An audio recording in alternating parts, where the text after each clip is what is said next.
that song, War Without Blood. Yeah, well, the reason I didn't, I thought the original, when I used to hear it on Radio Moscow, I really liked it. You heard it only once? No, I heard it, he played it quite a lot, because Tatiana Antsiferova. I found another tune of her, and he said, now the difficulty was that at that time, he was in Russia, and I didn't want to... Who he? The composer. And Alexander Zatsepin. And I didn't quite understand what my contractual or moral obligations would be to the composer. Wouldn't be much. Well, but I didn't want to colonize his song without his permission. I would have no idea how to pay royalties to him, because I don't know what the Russian system for that would have been. And it wouldn't be very much blood. Well, but you know, at the time I didn't know. Yeah. And so I didn't want to inadvertently have an accident with it or cause offence or anything like that. So I just thought, well, I wanted to record this. I wanted it to exist. It was absolutely done as a proper record. Yes. But it was a record which simply I just wanted to exist. I had no idea. Oh yeah, it was beautiful.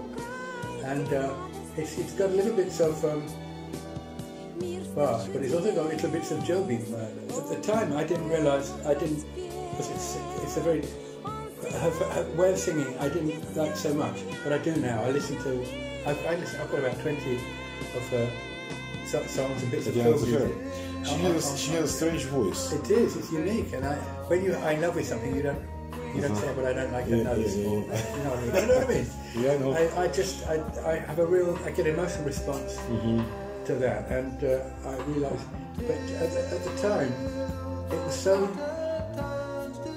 far away and distant, because I didn't know how to, I wanted to have it as a record at the moment in my own thing, even if nobody ever heard it at all. It was just, I wanted it to exist, even knowing that I didn't think I would know how anybody would hear it. I'm grateful that people can now hear it, and but how could you officially release it on Flotsam and Jetsam compilation when you still can't pay the royalties? That wasn't Flotsam and Jetsam wasn't meant to be a commercial record, and I don't think it sold. It was commercial. I bought it. Yeah, no. What I mean is commercial in the sense of ambitiously commercial. It was for sale, but I don't think I had much to do with that. It wasn't. It was intended for, as far as I remember, for the work in process. Work in progress. Work in progress. Yeah. EP, right? It's not. It wasn't. It couldn't be. It wasn't intended as LP. No. EP, like 4 or 5 songs. Yeah. I wanted it to be her, but I didn't want it to be. I didn't want it to get any kind of high profile.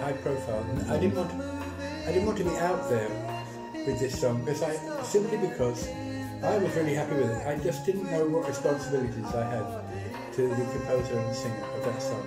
I was confused about that in my head. It wouldn't be a problem at all. Well, I didn't know that, and when all I heard was this song on Radio Moscow, and I used to listen to Radio Moscow, as you probably know, a jazz program, Footbox. Yeah, I mean, I just thought it was so lovely. I just wanted to do it for myself, actually, just for myself. Yeah. And it's very much a required song. It seems to be absolutely could be for me, and to me, it's kind of like a little dreamland. Just looking right through, you know, particularly that it's so looking through the kind of the Alice in Wonderland through the looking glass. That's what you said in the beginning with this ceremony in Spain. Right. That's their life. Yeah. I see it as a story. Yes, it's a whole other thing in my head. Yeah. And it's also very hard to explain to people. So it's nice that to know that you have an idea of what I'm talking about, in contact with the reality of what that is. Because some of the difficulties I have in interviews is people ask me about things that I like and listen to, and it's quite impossible to explain the importance of something like that to somebody. It's not any of, they think they know all about the different kind of music there are in the world, and I think no, it's not any of that.